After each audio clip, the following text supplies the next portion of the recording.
And then the main topic is, does Superman Legacy have to be huge for the DCU to succeed? That is a very interesting topic that I am looking forward to talking about today. So let's get into it. What's going on, everybody? How's it shaking? It's a good time here. Having some fun. Doing some things. Hanging out. Was pretty happy with the Ahsoka finale. I don't know if you were. So let me know in the comments. Did you like the Ahsoka finale? Did you like the Ahsoka show as a whole?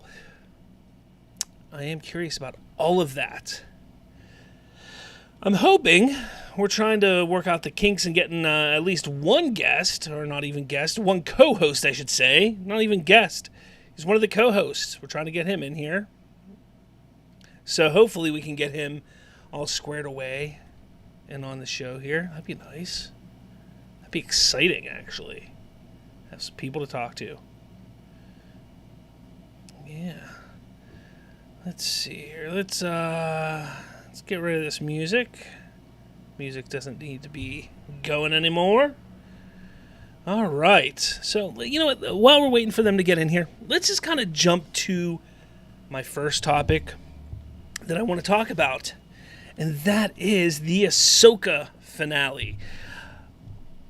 You know, this episode, while the episode wasn't anything overly special when it comes to impact and shock value, it did exactly what it needed to do from a show standpoint, from a story standpoint, especially to push things forward in the narrative, because that's the important part. That's the important part, you know?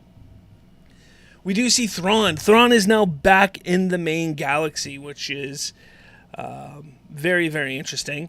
How's that gonna? You know, what's gonna happen there? Is he gonna be wreaking havoc on the New Republic? Because that's one thing he keeps saying. For the there is no Empire anymore. The Empire's been gone for a number of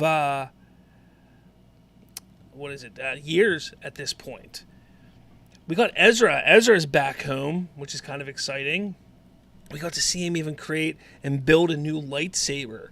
And the one thing I loved about this whole thing was, while he was building this lightsaber, we get this little tidbit and touching moment from him, from Hu Yang or Wang Chang or whatever his name is, about his former master, Kanan, which I thought was great. I thought that was amazing. We do get to see some more from Ahsoka and Sabine, believe it or not. Shocking, right? So, Ahsoka has officially moved past her guilt of leaving Anakin, about walking away from Sabine. She's now comfortable with who she is moving forward, which I really do like as well. But again, this episode didn't need to do anything overly spectacular, except for just establish, basically clearing up all of what was in the past, and also clearing up what is coming in the future. Let's see, what else do we got here? After a quick little, escape and battle, our heroes make their way to Thrawn and the Night Grandmothers, or whatever they are. That was interesting. But the crazy thing is seeing this battle. You know, I've seen a lot of people sit there and say, oh, this was one of the greatest battles ever, blah, blah, blah. Honestly, it was all right. It wasn't anything spectacular. I didn't think it was amazing. I thought some of the shots were kind of cheesy. This was directed by Rick Femini. I can't say the guy's name. But he's the one that directed this, and I felt the action was kind of lacking in some regard. It didn't look great. But come on. Zombie stormtroopers. That's amazing. That's just amazing. Then we get some fighting between Morgan and Ahsoka, which was fitting to see that happen after Morgan is kind of imbued with this special Night Sister power and given this sword. She goes and fights Ahsoka, but she's sent off to essentially die. Thrawn sends her off to die because Thrawn's going to be leaving, and regardless whether she won or not, there was a good chance she was going to die or be left on that planet alone, and she understood that. Then we see Sabine and Ezra making their way fighting and doing their whole thing, and they fight some dark troopers who are zombies as well, which I thought was great. Sabine, they get Ezra on the Star Destroyer as the Star Destroyer is taking off, and Sabine stays back to help protect Ahsoka. Something that they've been pushing this idea about for quite some time, is pushing this whole thing that they're better together. They work, and they're much more suited and better when they work together, and this just highlights that. As Ahsoka defeats Morgan, we see Thrawn getting ready to make the jump to hyperspace, getting ready to leave and go to the real galaxy, the official Star Wars galaxy. I don't know what you want to call it. But Sabine and Ahsoka and Hu Young get left behind, and they're stuck on Peridea. Not to mention that Shin Hati and Baylan Skoll are also as well.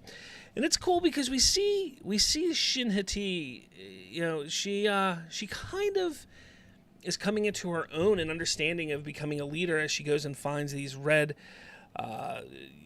scavengers, and it looks like she's gonna try and lead them, which could be interesting. The most interesting aspect, though, is at the end when Baylan Skoll, his journey is so interesting, and he's being called to do something, and he's going. And there's been a lot of speculation of what that could be. In this moment here, when he's on the mountainside and looking into these other mountains, you do see a flash of light, which I thought was really, really interesting. If you look right there, there's this flash of light that's going on. And where is he going? Where is he going? And then we get our first big inkling and reveal of what it could be. And that is the Father and the Son, the Mortis gods. And it looks like to the other side, the daughter was there, but the head has been destroyed. Very interesting, very intriguing, shocking that they went that route. I did not think that they would be going in this direction when it comes to live action Star Wars. I just didn't think they would go that route. But it's fantastic that they are. I love it. I love that fact. I never thought that we would see anything with Mortis in live action. Ezra, after escaping Thrawn's Star Destroyer, which they didn't show, he just kind of shows up at the New Republic, and he confronts Hera. Hera. People are sitting there complaining. They're complaining that they didn't hug. Who the hell cares? It's a touching moment regardless, either way. Yes, they should have hugged. Maybe we'll get that in the first scene of Season 2 of Ahsoka. Who knows? But regardless, they're back together, which is amazing. It's amazing.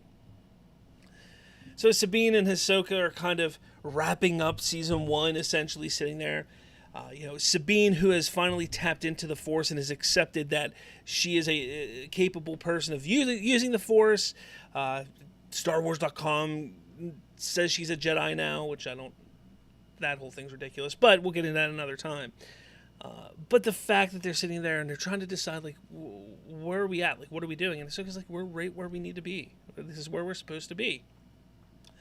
And then Sabine kind of is like looking back, and Ahsoka's like, what is it? What do you see? What do you feel? Or what's going on? And she's like, I don't know. Maybe it's just, something in the stars, in the stardust or something like that. So she walks away, and Ahsoka looks back, and she feels it too. She feels something there. She turns, she smiles, she walks away, and the camera pans back, and it is our boy Anakin. Our boy Anakin. In Force Ghost mode. Look, this episode was fantastic. Like I said, this is an episode that it was exactly what it needed to be. It had action. It pushed the story forward. It closed off some of those questions that a lot of people had. Why did Ahsoka stop training Sabine? Well, you learn in this episode that she stopped training Sabine because she was afraid of the untapped power and potential of utilizing her strengths, her Force abilities for bad. And she didn't feel that she was fit to handle that. So she walked away from her. You got Sabine tapping into the Force. You have Ezra getting home. Thrown all these little plot threads that were built up in it have been, figured out. They laid everything out for you, and they closed up a lot of it, but left us wondering and wanting more, and more to come. So I'm excited. Again, I want to know your thoughts. I want to know what you think about this. What have you thought about all of this? Yeah. So make sure you leave comments and whatnot. I want to know. Let me know. I want to know. Oh, man. Too many windows open. I got to get like 5 more screens here, I think. I guess I should have somebody joining here, maybe. Hopefully. Be nice. Nothing yet. Nothing yet. All right. Let's see here.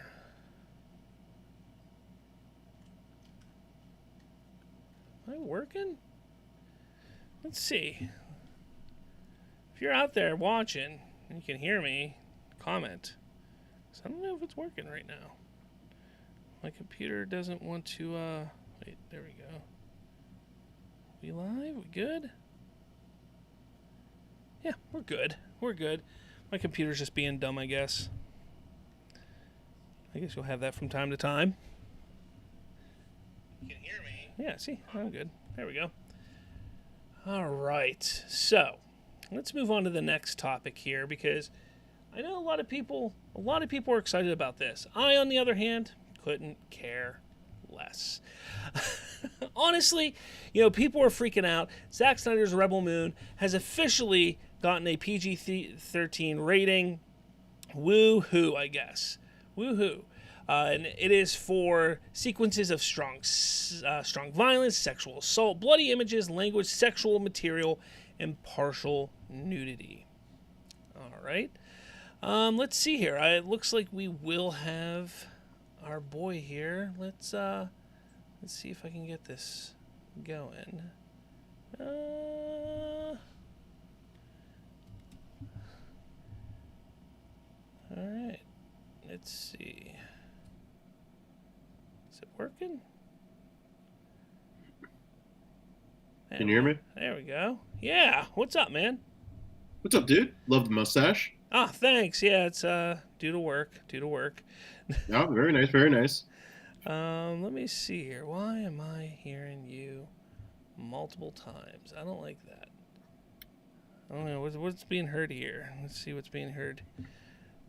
When I try a new system. There we go. Yeah. What's up, man? What's up, dude? Love the mustache.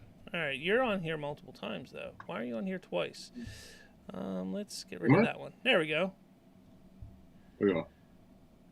Yeah, no, I only clicked it once, so that's weird. Are you hearing me once or twice? Just once. Just once? Lucky. See if I do this. All right, now talk. Now I can't hear you at all. All right, that doesn't work. Oh, boy. All right, I'll have to figure this out another time, but we'll go from there. We'll just keep going. I'll hear you twice. I'll hear you double. That's fine. You sure? I mean, we could try it again. Like, I don't think I have it open on anything else. I only did it this once. No, you're all right. You're good. Let's see. We got Triton on here. Misa late, but Misa here now. I had to do it. What, honey? All right, go downstairs. Kids. I need to start locking that door. Triton says, the live stream I was watching overran, so blame them. I will blame them, for sure, Triton. He says, I arrived at the best time I see. Sure. Yeah, how's it sound to you, Triton? I want to make sure everything sounds good. I can handle hearing Ken twice. That's no big deal. Anyways, let's get into this whole thing with Rebel Moon Part 1. A Child of Fire is rated PG-13. What do you think about that, man? Welcome back. It's been a while, but welcome back. But what are you thinking about that? Yeah, no, has been a while, but it is good to be back. And just in Rebel Moon, I mean, I did see the trailer and definitely definitely spewed out Snyderisms. I guess you want to say like definitely some stuff that's very patent and known with Snyder's work, and it looked really really cool. I think the cast is really like under the radar, like really good. Honestly, seems like Charlie Hunnam might be like a main player in it, and when he was casted, that really wasn't news that like broke the media. But I love Charlie Hunnam, and I just love the whole rounded out cast that he's gotten for it. And we all know that stylistically it will look beautiful, so it's really just about story and where it leads to like different parts and different trilogies, and just branches out to like make its own like little cornerstone franchise for Netflix. Yeah, I mean, I'm more talking about the rating, and personally, everybody's sitting there freaking out about the rating, saying how this is ridiculous. Like I've heard some people say it's Oh, ridiculous really? that So it's there's PG-13. so the rating is PG-13, and I'm assuming that people wanted it to be, or were assuming that it was going to be rated R. Exactly. Okay, interesting. I mean, yeah, I guess that is just hearing that news off right and just reacting to it raw. I feel like that's kind of a little disappointing, just because we've kind of seen Snyder's ability to kind of really ramp up the story with a little bit more of a ratings flexibility wise. But yeah, I guess this is a movie that people expected to be rated R. I guess I expected it to just be rated R, but PG-13. I mean, I'm not really too worried about it taking away from the story in a sense. If Snyder was always gonna direct that movie within those parameters, but I'm sure there's going to be a director's cut that'll be rated R. Like that's kind of his thing. So Yeah, but that's kind of my problem. Like Zack Snyder's at a point now. He just make the best movie you can. I get this whole idea that this is kind of his thing now. Is he's going to have a Snyder cut of some sort. I get that, whatever, but just make like why make multiple versions of a movie if Netflix gave him the green light to do whatever he wanted to do. Whether it was PG-13, rated R, they don't care. Netflix isn't worried about the ticket sales at rated R, R ratings hurt. They know people are going to sit down and watch a Zack Snyder film. So the fact that we're sitting here talking about, oh, there's a PG-13, and then we already know he's already discussed how he's going to make an R-rated version that's more bloody, more like, why not just put that version out? Why not? And that criticism I understand, and some of his cuts have been under extraordinary circumstances in terms of how they were made and why they were released and all that different types of things. But this is kind of I'm kind of in agreement with you where Netflix totally probably gave him the reins to do like, hey, do whatever you want, yeah, with the property, and for him to kind of feel like there's a divided vision of it in terms of, okay, this would be for like the mainstream audience, and then this would be for the people that are like hardcore and stuff. It does raise an eyebrow on my end, and you make some good points on that. And yeah, it'll be interesting. Honestly, I think it'll be a good movie. I think it'll be something that I'll definitely tune into just to check out and stuff, because I've checked out a lot of his or all of his Netflix properties before this one, so definitely will tune in for sure. But yeah, it is a curious trend with him that there's always like a plan for a director's cut. Honestly, he might be the only one that kind of plans for that. Honestly, in a sense. Yeah. Triton says, I couldn't care less about the age rating. Besides, we know that there's going to be a PG-13 version and an R-rated Snyder cut of each film. And again, that's my problem. Why? Like, again, so say he does two versions. It's not like there's more money being made than, on Netflix. Is it getting a limited time release in theaters, or there's been rumor, I believe, that this version, the PG-13 version, will be put in theaters, which makes sense in a sense, in terms of probably that would be a mandate from Netflix if they were looking for like a short-term window opportunity to display that film. What do you remember the rating for Glass Onion by any chance? Was it rated R or was it PG-13? Let's take a look. Glass Onion. That one was PG-13. Yeah, so okay, I think that might be something that's not really like something that you can read kind of in between the lines and realize that they're maybe trying to do a unique release where there's like a window of it in theaters and then it just goes onto the streaming Yeah. platform and stuff. And So. we know Triton. We know how you feel about Snyder. We know that he can make a 30-hour movie and you'd watch it and want more. We know Triton. We know. I probably would join you. Yeah. So yeah, I mean that's I didn't want to talk too much about that. It's just to me, I just feel like just put the best movie possible out. If you're going to do that, just regardless, like if it's rated R, it's rated R. Make the best movie possible, because now what's going to happen is when they do have the two versions on Netflix, which is inevitably going to happen, people are just going to pick the first one they see. They're not going to sit there and go, oh, which one's a rated R? And I'm saying the fans will. But, the people who have not watched it or will be watching it, they're just going to pick the first one they see. Yep. And what if the rated R version is better than the PG-13 version? Well, then people are missing out. Or vice versa. And that's the only issue I have with it. Look, Zack's going to do what he wants. I know the whole Snyder Cut aspect of his career is now kind of what makes him a big deal at this point. But just make the best movie possible, man. That's all I want. No, that's a fair ask, fair criticism, and I just hope the movie's good, honestly. Like, I really liked Army of the... was it Army of the Dead? Yeah. Yeah, so I really like that one. I still haven't seen this... there's too many of you. There we go.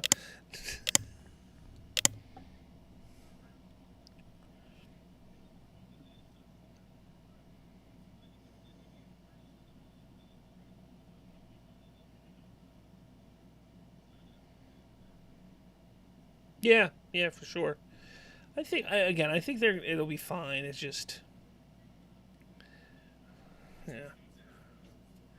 Triton says, my rule with Snyder, always go for the longer version. Ultimate Edition, Director's Cut of Watchmen, Extended Cut of Sucker Punch, etc.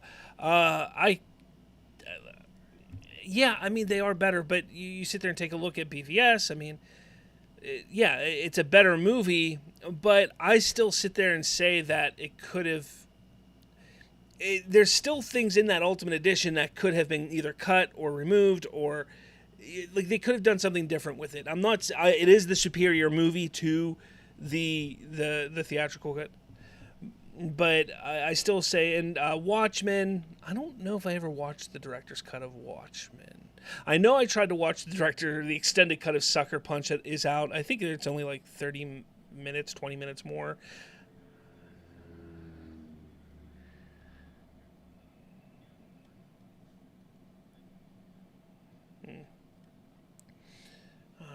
We do have our next topic, which this is the only tweet I could find. Even I know there's a bunch of tweets on there, but when I was pulling things together today, it's the only one that I could find.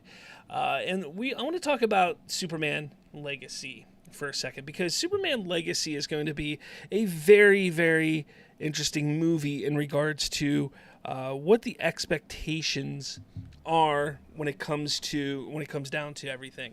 For instance, people are sitting there saying that Superman Legacy has to be huge. It has to be $1 billion movie. It has to break all the records. It has to be better than Man of Steel. It has to be the greatest superhero film of all time. I'm being told nobody can hear you. That's interesting. Can you talk real quick? Yeah. Can you hear me? Yeah, I can hear you. Triton, can you hear him? That's not good. I'm showing that the audio is coming through. I'm hoping you can hear me. I can hear you. But I don't know about... Let me see here. I heard you before. Interesting. Let me see. Let me pull it up here again, because this is great podcasting, let me tell you. Yeah, look. Extraordinary circumstances in terms of how they were made and why they were released and all that different types of things. But your voice is there. I don't know, all Triton. right, so it's all we could roll on with the show then. Yeah. I don't know what's going on there, Triton. Maybe you lost your You're hearing. just missing the facts I'm dropping down, so. Because I hear him now. Also, James Gunn talk. Again, let me grab some alcohol. This isn't necessarily just James Gunn talk. This is DC talk right now.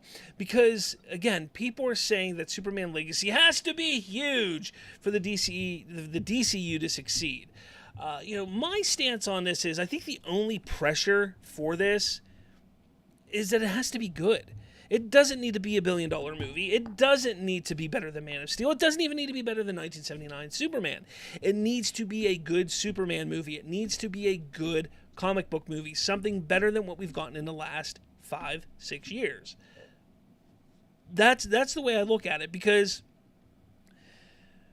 if you go into that mindset that it needs to be the greatest film ever, it needs to be better than this, it needs to be better than that, well, first off, that's all subjective. Everybody has their own opinions on how things work. So that's all subjective. But if we go into this just saying, look, this just needs to be a good movie. We need to come out of it happy with what we watched, excited for what's to come. Do you agree? So my first thing is that I kind of find it really cool that the whole world of DC kind of rests on the shoulders of Superman, really, in a sense. I never expected the palette or stage of this movie to be huge, like an Avengers movie. Gunn's comments a couple days ago of him commenting on, we're primarily going to be shooting in Atlanta, but we're also going to be shooting all around the world. I think is a real opportunity within a contained sense to kind of give us just an overview of the world that we're about to delve into for the next however amount of time that this universe is allotted to grow. And I think it's exciting, honestly. I think the complaints online about the movie already being overstuffed with characters and stuff, I don't know, at the end of the day, I really do trust Gunn until proven otherwise. And I think you're right. I think at the end of the day, it really just needs to be a good movie. Not the movies that they've been producing lately, obviously not the controversial way that some of Snyder's plot lines went and stuff. Just a really good, solid, foundational comic book movie that establishes Superman and establishes, okay, we're in a completely different world than what we saw before, and we just kind of witnessed the beginning of it. And Taylor Murphy of the Culture Nerd always has been an advocate that this movie kind of follows in the sense of how the Tomorrowverse followed, where it began with a Superman movie, and it began kind of small scale, where Martian Manhunter was involved, Lobo was involved, and Parasite, I think, was the main villain. And I think that's a pretty cool way to go, honestly, and where without it being in a sense overstuffed or trying to be an Avengers movie or basically a Justice League movie at that point. And I think it's just really cool to see the diversity of characters, the diverse time of characters that we've already seen in this movie that have been casted and stuff. And I can't honestly wait. I think we'll know the direction of this movie and the scale that it's going for with the villain that gets casted, or with an official villain announcement in terms of who will be the main antagonists of this film, outside of maybe Lex Luthor's lingering presence, which I think would be normal for a Superman film and story. Yeah. Well, Triton says, considering Warner Brothers looked at Man of Steel and BVS making a combined $1.5 billion and did what they did, I hope they boot James Gunn. My Suicide Squad lost $170 million. Gunn, if Legacy does badly. All right, Triton. We've been back and forth on this before, man. Suicide Squad losing $170 million is not as impactful as you think it is, okay? There are many, many circumstances surrounding why it didn't make their money back. And not for nothing, I think it's better than the first Suicide Squad. 100% better. And I'm an advocate for the Ayer cut. I love, obviously the previous DC, and I will still forever love David Ayer's Suicide Squad. But, I mean, just looking at it plain in sight and just judging it fairly, James Gunn's The Suicide Squad was the superior Suicide Squad movie if you wanted to compare both side to side. So, yeah. Yeah. And, okay, so now that that's out of the way, this is a different regime now. This is a completely different regime. They have a plan.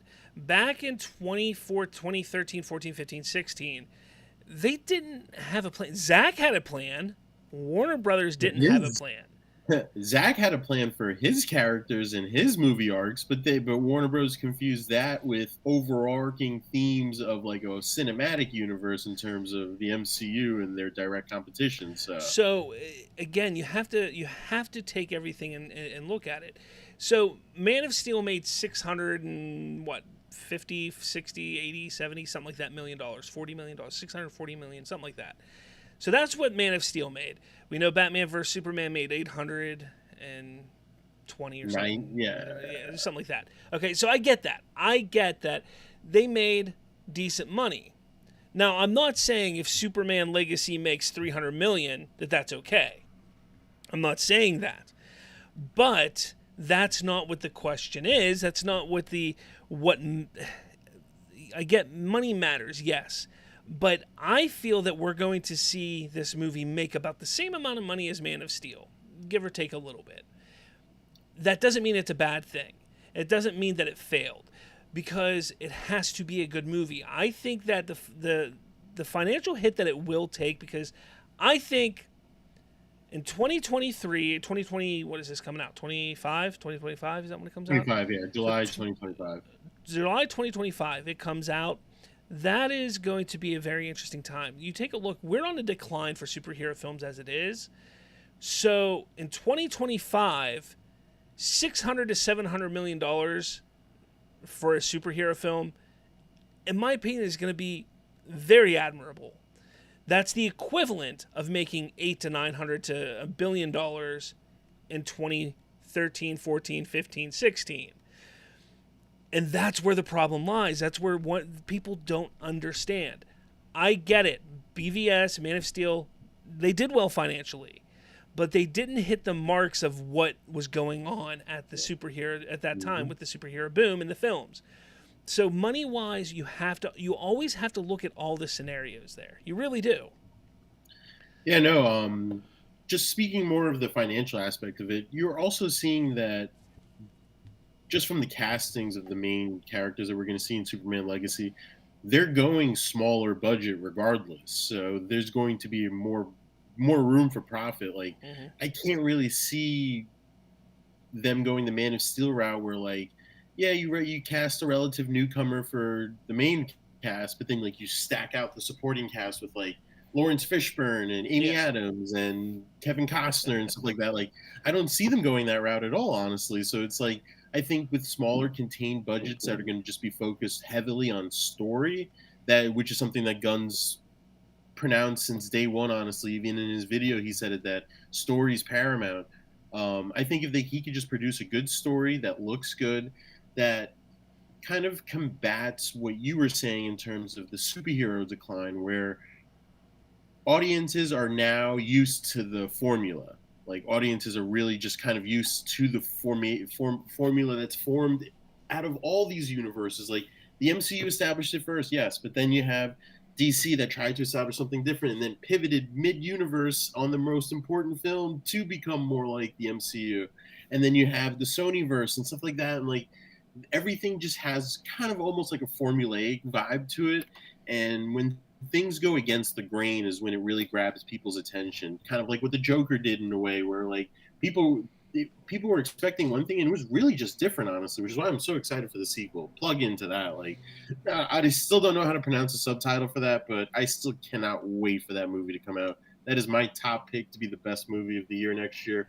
But anyway, I digress. But anyway, yeah, no, so I just think, and Gunn, I feel like, has to know that factoring into going into this position is that there's a need for something new, like, or there's a need for just something to be foundationally good, and it just builds up to something that's going to be epic for the fans and stuff. Because I do feel like fans would be willing to go on another ride, just like we did with the Infinity Saga with Marvel, and I think I think fans are definitely, and it's different because at the time the Infinity Saga started, we were younger, like, and everyone that came out, and when Endgame came out, like, everyone was pretty with 10, 11 years older. So like, I don't know, it's kind of different. So I see their target audience is kind of, targeted more towards the younger crowd now. So, and it's kind of affecting their bottom line. And I just think everyone needs to do a foundational look, not just DC. Like, Marvel has had to take a look and take a step back in a way. But I have hope for DC, and I just think that Gunn wouldn't have taken this if he wasn't up for the challenge. And I already see just a different vision he has for this universe with just some of the castings that he's had. So fingers crossed for sure, honestly. I mean, do you have any like set expectations for this film? Like, I feel like it's hard at this point to even do that. Like, I've seen behind the scene pictures of the kid that got casted as Superman and recently, and he looks like he got like buffed up and stuff. But Yeah, other David than that, Cornswood. yeah. Well, first Like, we got Kenneth here. You know, he goes, "I hope Superman Legacy is really good, and hopefully it will be. The only thing Superman related I've liked for the past 10 years, live action wise, has been Superman and Lois TV series." He says yeah. it's treated the character of Superman well. Yes, different point in his life, but fans responded to it well. And yeah, I don't disagree. I'm not a big fan of this show. I'm kind of past the CW kind of. Quality wise, definitely one of their better shows for like this CW verse. I'm past the soap opera ness of it. Like all of those CW shows were very much a soap opera, and I kind of got past all that, which is fine. Which is fine. No, you know, it's fine if you enjoy it. That's great, and that's kind of the beauty about things is you can have different iterations of the character of Superman, of all these characters, and you don't need to like and love every single one. That's great. I know from my standpoint, yes, Man of Steel to me is a masterpiece of a film. It is one of the best, if not the best, superhero movie, specifically origin film that has ever come out. That's my opinion. I know that not everybody feels that way. And that's, again, it's subjective. It's for them. Does that mean that my anticipation, my hope for Superman Legacy, you know, is diminished because of that? No, I've gotten what I think is the best superhero or Superman film. Hey, maybe this one will be better. Maybe this will be better. Maybe it won't be. But that doesn't mean that, you know, my enjoyment of Man of Steel is going to lessen my enjoyment of Superman Legacy. Regardless, whether, you know, no matter what. So for me, my expectations are that it's going to be a great establishing film for the universe. That's what I think James Gunn is looking to do with this movie, because he has cast so many different characters into it at this point, you know, and weird off the wall characters, which I really like, because that's how you build up a universe. We all know that, hey, it's DC, we're going to see a Batman, a Green Lantern, we're the fleshed out characters that kind of just that flesh the universe out in a way that to deeper extents. Like, yeah, like what you were saying, we're going to get the Trinity, we're going to get the main Justice League members at some point, but we're the characters that just explore the universe just in deeper realms, different locations that we've just never seen before in live iteration. And I totally agree with you, honestly. I think obviously it seems like there's a route that they're gonna just cast most of the Terrifics, honestly. And I think that's pretty exciting too, because that was one of my favorite characters coming out of the aforementioned CW verse was the Mr. Terrific, regardless of whether his interpretation was faithful or not. And Triton's sitting here saying Gunn is giving us Creature Commandos and the Authority, talking to somebody else on there. He said he's already failing at quote unquote good things. I disagree. That doesn't. Why is Creature Commandos not a good thing? Why is the Authority? I have my own opinion on, you know. But again, we don't know what the Authority is going to be like when it comes out. We have no idea what it's going to be like. But at some point, it was rumored that they were going to be a part of Legacy 2, or at least like just a part that introduces them and then leads into what they're doing. You know. Yeah. So. But again, why is Creature Commandos the proof that he's not doing good things? That animated show could be fantastic. It could be amazing. You know, it could be crap. We don't know at this point, but it's got a solid voice cast. It's, you know, I trust James Gunn when it comes to writing groups, you know, and ensemble type of casts and films.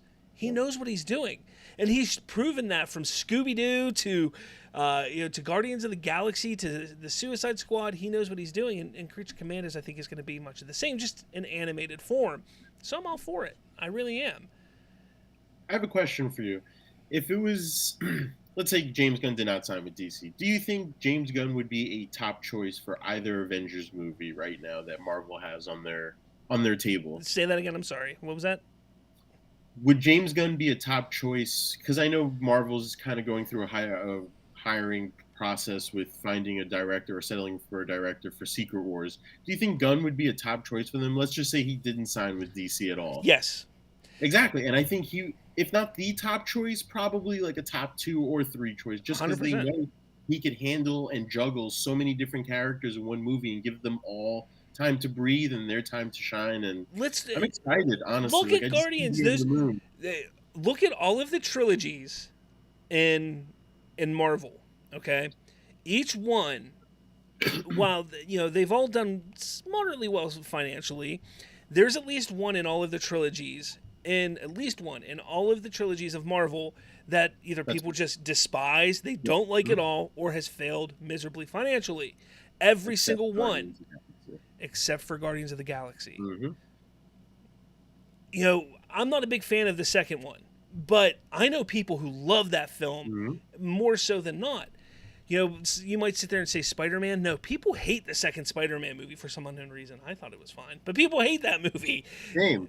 It was the most consistent trilogy in Marvel, the most consistent, and that says a lot. It was not to mention that the third volume is one of the highest grossing Marvel movies in the last 6 years. Come on, not 6 years, but 4 years. Honestly, he knows what he's doing with ensembles. Now, Triton says you can't launch a franchise with E-tier characters, regardless of whether they're in a show or film. Like I've said before, Guardians of the Galaxy was a box office hit because of the MCU brand power. Yes, the first Guardians of the Galaxy, I won't say it was a box office hit because of the MCU, but the MCU also brand was a pretty amazing movie. Yes, the MCU brand is what pulled people into the theater. Yeah, the movie being good is what had people coming back. Well, You see, I think I'm honestly excited for his vision and storytelling. I know it happened months ago, and we're gonna start. I feel like we're gonna enter a time period, especially early next year, where we're gonna start getting an influx of news of different projects getting developed and stuff like that. And I don't know, I'm excited, to think of who's James Mangold for Swamp Thing. That's an exciting prospect, honestly. And to see who's behind the Game of Thrones style Themyscira TV series that they're going to be running on, I'm assuming will be HBO Max.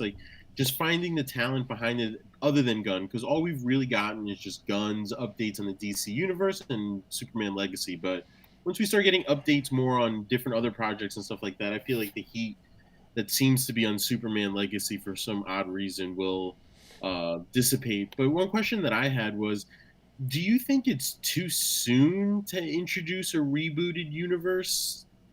I feel like this is a question that people go back and forth on. I don't know, Man of Steel released 2013? Yeah. And then it would be, I guess 12 years is a decent amount of time in between movies to kind of introduce it. But he did last appear last year, basically. But I don't know. I feel like there's going to definitely be some general confusion with audiences, general audiences. But if this movie does what it's supposed to do, I think you already have the DC fans locked down, but then you'll also draw in a new audience, which is what they've been missing the last 10, 11 years with their own DCU. So.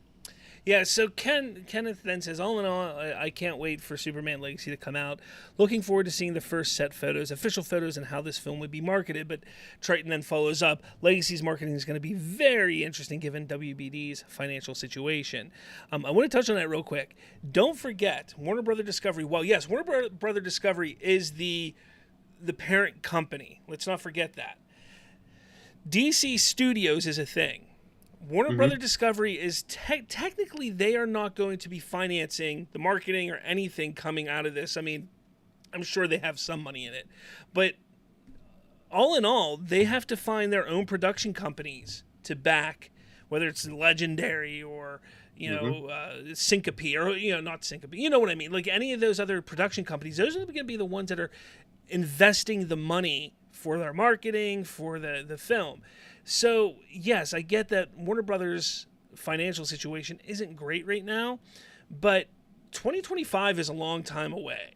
And the real marketing for Superman, if it comes out in July of 2025, it's not going to start till January 2025. The real marketing. We might get some things here and there prior. If the strike hasn't already, in Gunn's mind, pushed things back, like I think July 2025 right now seems like a little bit of a reach. Yeah. I don't know how quickly production can get pulled together, but I don't think Gunn would want to go that route in terms of just throwing everything together and getting to just shooting and stuff. I think he would want the process to go out well and to go out methodically and to make sure that this is done correctly, because I don't know, like 95% of me is totally confident that this film's going to do well, but there's like a 5% part of me that's like, is the schism too much, or is it too deep? Like, is this movie going to perform a la like Blue Beetle, but just, obviously with higher numbers and stuff?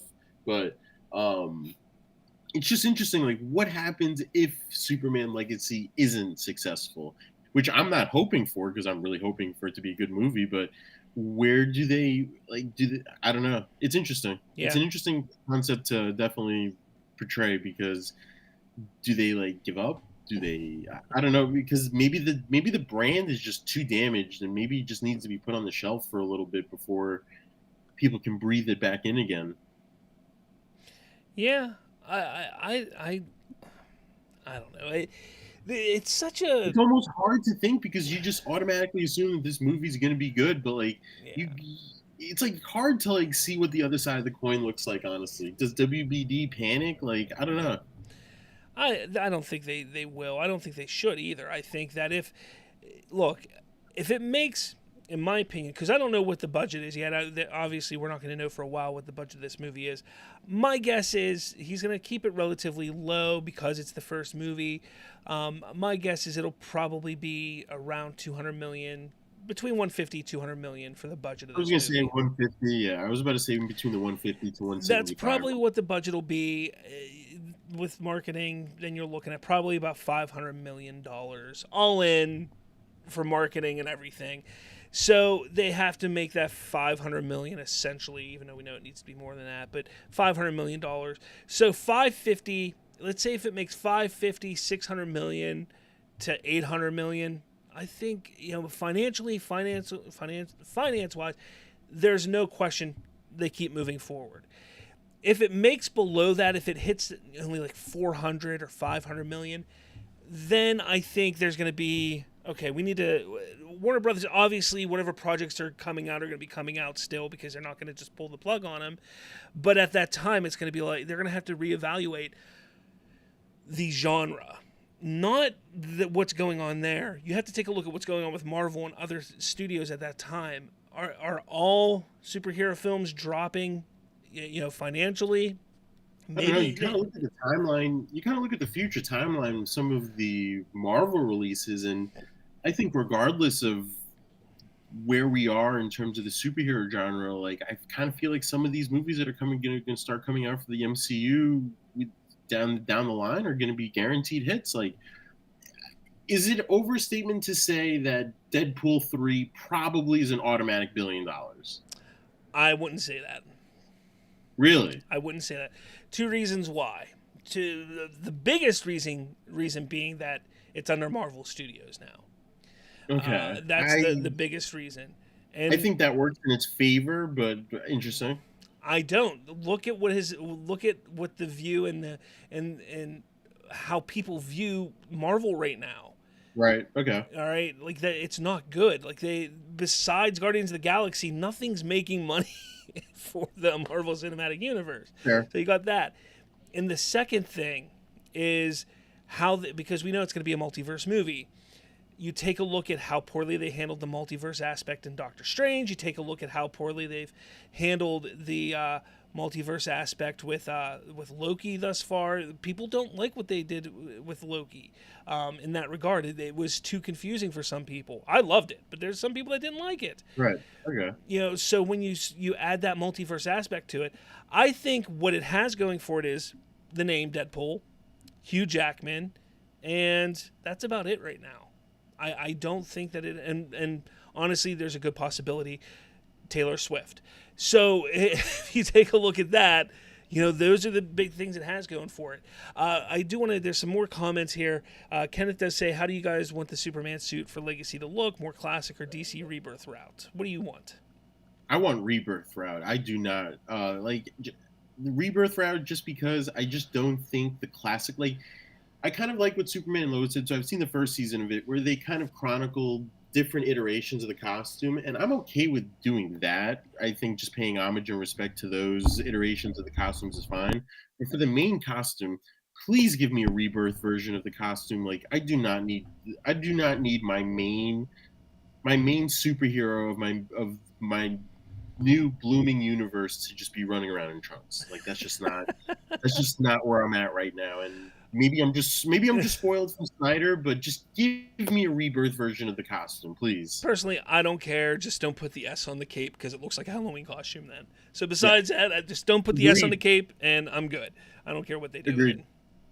Triton says apparently the MCU is rebooting after the 6th Avengers, so things in the comic book genre could be very interesting in a few years. And if that's the case, I think it's going to be a very different Marvel universe at that time. I know I've been hearing those rumors too. So, hey, it could be very, very different at that time. I think there's an opportunity now, honestly. Like, I think there's a window now where DC can kind of sneak in there and be like, hey, we're not the same old DC. Like, this is something new, brand new, exciting. Like, come watch. You enjoyed the ride, kind of see what comes next and stuff like that. Like, I think there's an opportunity now, not even in the future, to kind of have Gunn's DCU kind of take over in a way and give something fresh. I don't think superhero fatigue has set in quite yet, because you just look at properties like The Boys and Gen V. Always have to plug them in, and no matter where I go. And there's certain Marvel properties that still do well if the story's good. Like, if you've noticed, the properties that haven't done well for Marvel are properties that, for nothing, were just not up to the quality that they were before. Like, Marvel went through a phase 2 all the way to like almost the end of phase 3 stretch where every single movie that they had was like a banger, honestly. So I feel like it was kind of due in a way, and I think that they're going to bounce back in a huge way. I'm very surprised of your position of Deadpool. I think just thinking of the concept and its draw to general audiences is just going to kind of, I don't know. I think that's going to be a hit for it for sure, and that obviously ties into everything that they're doing. So maybe that's their way of kind of pulling everything together. But yeah, I don't know. I think there's a window now to do it and to kind of inject your blood into the stream, and because Marvel is going to come up on a stretch where they're going to release Fantastic Four, they're going to have 2 Avengers movies, they're going to have Deadpool. So, like, I don't know.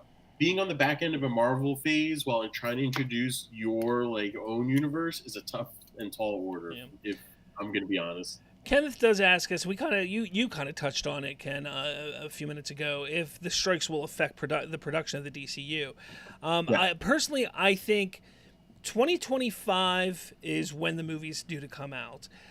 Let's just take the big actors. You got Rachel Brosnahan and David Cornsweet. Those are the 2 big names. I can tell you that Superman is going to be their number 1 film. So if they have other projects lined up, most likely they will drop out of those other projects simply for Superman Legacy. If those things, because you can't just think of,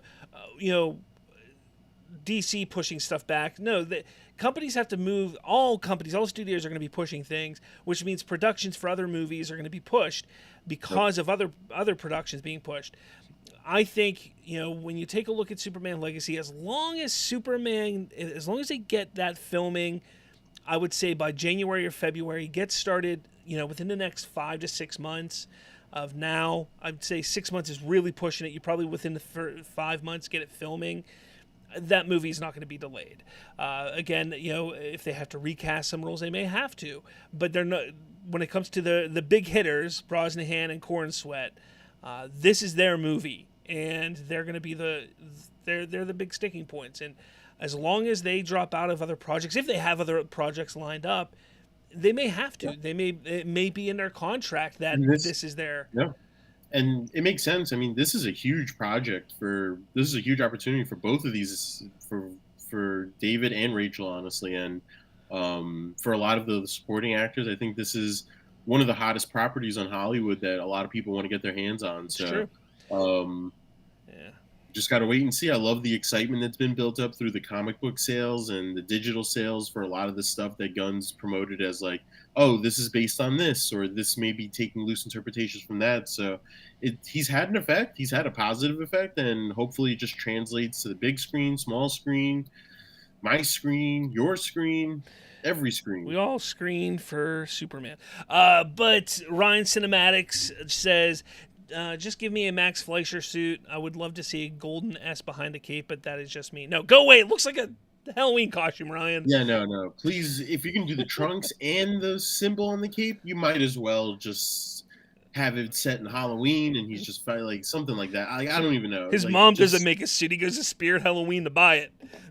That'd be an interesting concept. A Halloween style Superman movie, like a Superman movie taking place during the time period of Halloween. That'd be interesting. They've done Batman comics like that. Why not do, you got the long Halloween. Why not do a long Halloween versions for Superman? Right, why not? Triton says, I personally want Galactus in the current MCU before they reboot. I'd let them go nuts with the Galactus eating planet stuff and then have something massive happen to trigger the reboot. I don't think the reboot is gonna be what you're thinking it is, Triton. I think that it's still going to be connected. I think the reboot is going to be more of a think of Crisis on Infinite Earths on CW. Think of that, where it was a moderate reboot by bringing all these different versions and universes together. And I think that's kind of what's going to happen with the MCU. We're going to still, let's just say, Anthony Mackie's Captain America. He's going to be there still, in my opinion. He'll be there after that point. They're not going to recast. They're not going to bring in new blood for new Captain Americas, a new Iron Man. Maybe a new Iron Man. It could be somebody else from another universe. But the stories from the previous, 50 MCU movies will be there still. That's what I think. It's not just going to be a race. Like everything. That's the foundation for what you're going to see next, which is probably going to be like, if I had to guess, the mutant saga. I guess I would have to guess. Like, would definitely have to be centered around that. So yeah. It's exciting. It's going to be a world built around just like the X-Men versus the Avengers, hopefully, like that, But I do love the idea of Galactus. I too want to see Galactus eventually. I thought they should have used him instead of Kang for like the next phase, but I mean, I think it. I also don't really like. I also don't really like the exposure I've gotten to Kang so far. Like, take the actor and his off the camera issues. I just think what we've been presented with Kang so far, because I just rewatched Loki and I just rewatched like basically all of Ant-Man and the Wasp Quantumania and then its post-credit scene. Like, I just don't like the material that he's either been given or supported, because he, in certain lights, he can be menacing, but in other lights, he just comes off as, I mean, I'm just gonna say goofy, like just kind of very not intimidating, honestly. And he was supposed to be in Loki. He was supposed to be like that in Loki, but I got to rewatch Ant-Man and Quantumania. He's very much like that in there as well. I got to rewatch that. I saw it in theaters and then I haven't watched it since, but I got to rewatch it. But for good reason. I sit there and say, Galactus should be a main villain, but you have to establish the Fantastic Four first. Yeah. Mm-hmm. So, yes, I agree that Galactus should be a main villain, but I understand Kang. But even in a sense, you kind of need the Fantastic Four with Kang also, in a sense. So, Seriously. Either way, I think we're going to see Galactus at some point. If it's if it's before Avengers 6, probably not. But even if it's after, I wouldn't be too concerned with it, being much different. Again, I think it's going to be the same Marvel Cinematic Universe. I think it's just going to be slightly altered in maybe, release schedule or focusing on solo films. Who knows? I think that's the kind of shift that we're going to see. I think they want to keep pushing this franchise and just keep pushing it. And, in 100 years from now, people can sit there and say, man, we got to watch 532 movies to catch up to this. Like, why not? Let's do it. I don't think they're stopping. I think there's definitely going to be a retooling and restructuring at some point. Like, I have to imagine Kevin Feige finds his way out at some point. I think that's inevitable, and I think maybe even after phase 5 or 6, wherever we're on, that's kind of I still think he's going to be replacing Kathy Kennedy. I think he's going to be the one that moves over to One can hope. Lucasfilm. That's what I think. One can hope. Kathy Kennedy, rumor has it she's going to be on her way out sooner rather than later, and I think that's what's going to happen here. Yeah, I mean, I support it 100%. Not to call for anybody's jobs or anything, but let me see if I can get this working here. Why are you not? You're not there. Now I have too many of you. I don't know what's going on here. So, where'd you go? You left. You're gone. Ah, wait, Prime's here. What happened here? Ah, man. I gotta do this real quick. Even though we're on our way out, let's see if I can do this. I don't know what the heck's going on here. Let's see. Is it working? There we go. We got a Prime. I can't hear you. Can you hear me? I don't hear you. Maybe. There we go. All right. I don't know what happened. To Ken. Yeah, I'm not on the screen. I don't know what's going on here. It's all crazy.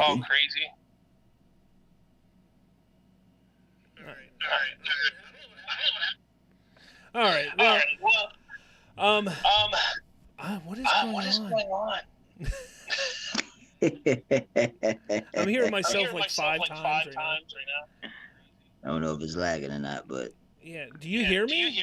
Yeah, I hear you. Yeah, I hear you too. So I don't know what happened to Ken though. Ken was on and he disappeared. I don't know. All right. Well, I don't know how long you were waiting there, but I was in there for a minute. What? I was in there a minute. Oh man, you should have messaged me.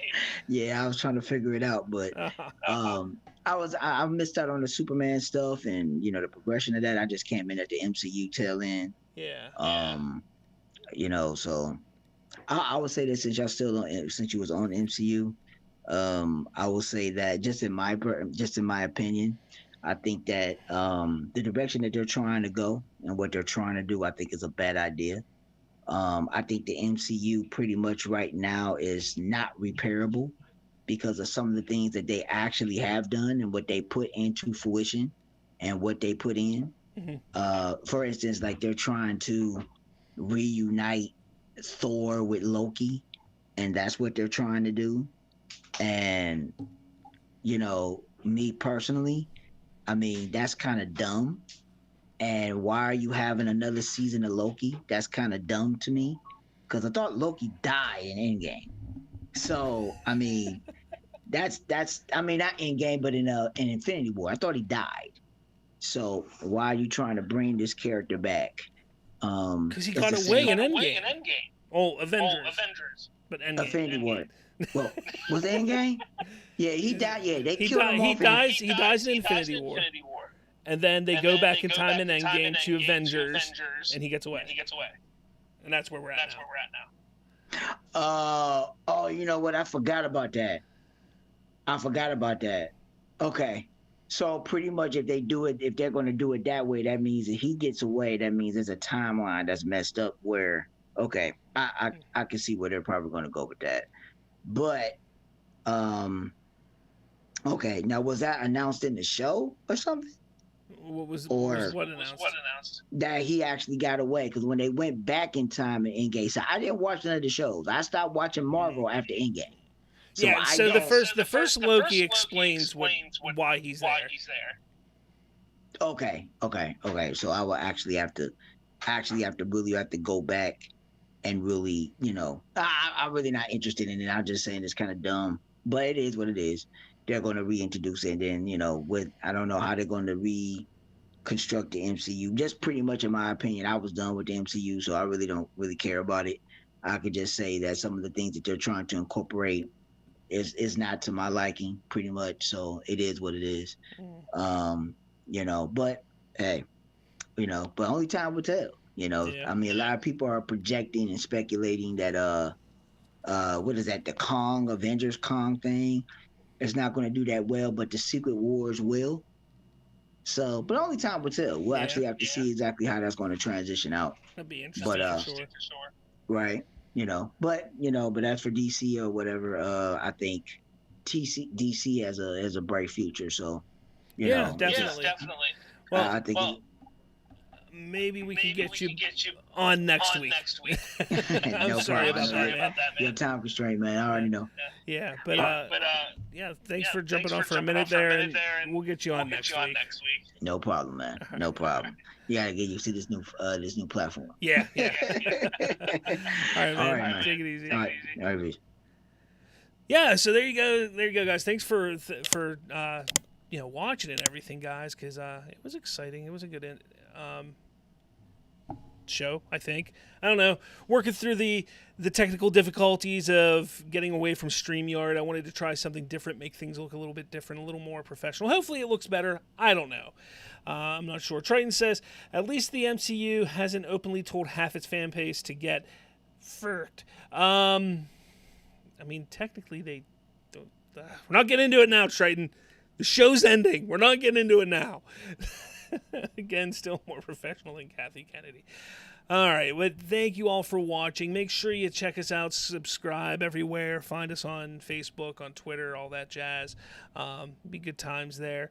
But with all that said, guys, thank you so much for watching, and I'll talk to all of you later.